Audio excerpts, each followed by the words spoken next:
Hello guys, आप लोगों का स्वागत है मेरे चैनल में। और आज हम डिस्कस करेंगे 3 बुक्स जिनसे मुझे बेइंतहा मोहब्बत है और जिन्होंने मेरी लाइफ को किसी ना किसी वे में अफेक्ट किया है। और वो 3 बुक्स हैं फ्लो, आउटलायर्स और stumbling upon happiness. Also guys, मैं हाई क्वालिटी कंटेंट क्रिएट करता हूँ और मैं बिल्कुल नहीं चाहता कि आप इस कंटेंट पे मिस आउट करें। So please subscribe to this channel. तो चलिए शुरू करते हैं हमारी पहली बुक फ्लो से। फ्लो बेसिकली हमारे माइंड की एक स्टेट होती है जब हम कोई भी काम कर रहे होते हैं और हम उसमें कंप्लीटली इमर्स्ड होते हैं। इतनी ज़्यादा अटेंशन के साथ वो काम कर रहे हैं कि आपके दिमाग में बेसिकली और रूम बचता ही नहीं है कि आप अपने पास्ट के बारे में सोचें, फ्यूचर के बारे में सोचें या अपनी प्रॉब्लम्स के बारे में सोचें। ये काम कुछ भी हो सकता है, आप पढ़ाई कर रहे हो, अपना काम कर रहे हो या फिर आप कोई अपना फेवरेट स्पोर्ट्स खेल रहे हो। ये बुक डिस्कस करती है माइंड की इस स्टेट का जो रोल है, फ्लो का जो रोल है आपकी हैप्पीनेस में, और कैसे आप फ्लो को अपनी लाइफ में, अपने वर्क में इनकॉर्पोरेट कर सकते हैं।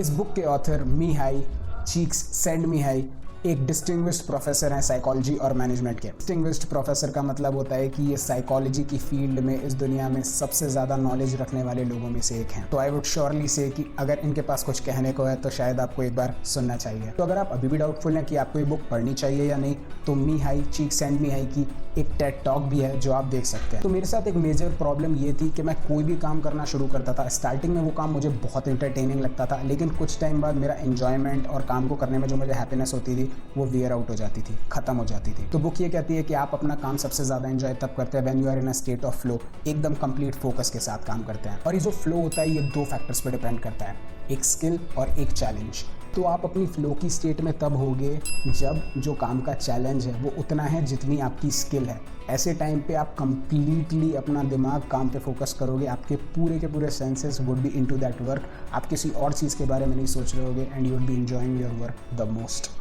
दूसरी किताब है आउटलायर्स। आउटलायर्स का मतलब होता है कि एक पर्सन या थिंग जो कि ग्रुप से एकदम स्टैंड आउट करती है। इस किताब में ढेर सारी स्टोरीज़ हैं और स्टडीज़ हैं जो आपको आउटलायर्स के बारे में बताती हैं। हालांकि अगर आप इंटरनेट पर जाकर सर्च करेंगे तो आपको इस बुक की बहुत क्रिटिसिज्म मिल जाएंगी कि इसके जो ऑथर हैं मैल्कम ग्लैडवेल, उन्होंने जो सारी केस स्टडीज़ लिखी हुई हैं और जो कंक्लूजन्स ड्रॉ किए हैं वो काफ़ी हद तक गलत हैं और थोड़े इनएक्यूरेट हैं। लेकिन वो जो पॉइंट पुट आउट करना चाहते थे इस पूरी बुक के थ्रू वो उन्होंने सक्सेसफुली पुट आउट कर दिया था। वो ये बता देते हैं कि कोई भी इंसान जो कि एक आउटलायर है, जो कि बहुत सक्सेसफुल है अपनी लाइफ में, वो हमारे जैसे ही हैं। ऑब्वियसली उन्होंने बहुत हार्ड वर्क किया but they also got lucky. जैसे कि इस किताब में ही वो कई सारे डिस्कशन करते हैं कि क्या इंसान की एथनिसिटी है, क्या लीगेसी है, किस टाइप की फैमिली में वो पैदा हुआ है, वो कितना ज़्यादा हद तक डिफाइन कर देता है कि इंसान किस तरीके का बना है। बिल गेट्स के केस में उनके जो पेरेंट्स थे वो काफ़ी वेल ऑफ थे, वो इस दुनिया में एकदम उस टाइम पे आए जब कंप्यूटर्स स्लोली इमर्ज कर रहे थे। तो ऑब्वियसली बिल गेट्स ने बहुत मेहनत की, लेकिन कोई इंसान अगर उनसे 10 साल पहले पैदा हुआ या 10 साल बाद में पैदा हुआ, उसके पास एग्जैक्टली बिल गेट्स वाली अपॉर्चुनिटी नहीं होगी। ऑब्वियसली जिस ईयर में बिल गेट्स पैदा हुए उस ईयर में भी बहुत सारे लोग पैदा हुए होंगे, लेकिन मे बी वो इतनी रिच घर में पैदा नहीं हुए, मे बी उनका स्कूल इतना अच्छा नहीं था जहाँ पे कि जैसे ही कंप्यूटर्स आए उनको अवेलेबल हो गए। तो इस तरीके से ढेर सारे फैक्टर्स होते हैं जिनके बारे में आप सोच भी नहीं सकते, जो कि किसी इंसान को पहुंचा देते हैं एकदम टॉप पे और उसे एक आउटलायर बना देते हैं। और ये काफ़ी इंपॉर्टेंट चीज़ है ये जानना भर कि आप सक्सेस इंश्योर नहीं कर सकते, it depends on a lot of factor.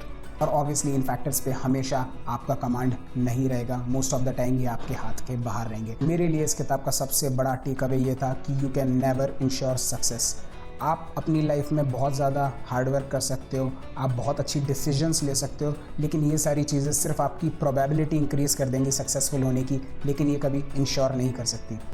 और ये लेके आता है हमारी लास्ट बुक पे, स्टम्बलिंग अपॉन हैप्पीनेस। ये बुक कहती है कि हम सब फ्यूचर प्रेडिक्ट करने की कोशिश करते हैं, कि हम सोचते हैं कि हम मे बी इस पर्टिकुलर इंसान के साथ शादी कर लेंगे, या फिर हम किसी नई सिटी में मूव करेंगे, या फिर हम जॉब स्विच करेंगे। और हमारी ये सारी डिसीजन हमारे कुछ एजम्पशंस पे बेस्ड होती हैं कि हमारा फ्यूचर में भी ऐसा होगा या कुछ और होगा। और फिर ये बताती है कि हमारा माइंड कितने ज़्यादा गलत फ्यूचर प्रेडिक्शंस मेक करता है। तो प्रॉब्लम ये है कि जब हम अपने फ्यूचर के बारे में सोचते हैं तो हम इनफ फैक्टर्स को अकाउंट करते ही नहीं है। तो इस पूरी बुक में बताता है कि कैसे हमारे ब्रेन फिलिंग इन ट्रिक्स खेलता है और कैसे वो बहुत सारी चीज़ें मिस आउट कर जाता है, कैसे वो बहुत सारे बायसेस इंट्रोड्यूस करता है। कुल मिला के कि अगर आप अपने फ्यूचर के बारे में कोई डिसीजन ले रहे हैं ये सोच करके कि अच्छा चीज़ें ऐसी होंगी, चीज़ें वैसी होंगी, तो वो कितना ज़्यादा फ्लॉड हो सकता है। इस बुक के ऑथर डेनियल गिलबर्ट की बहुत सारी टेड टॉक्स हैं, तो आप जाके वो भी देख सकते हैं।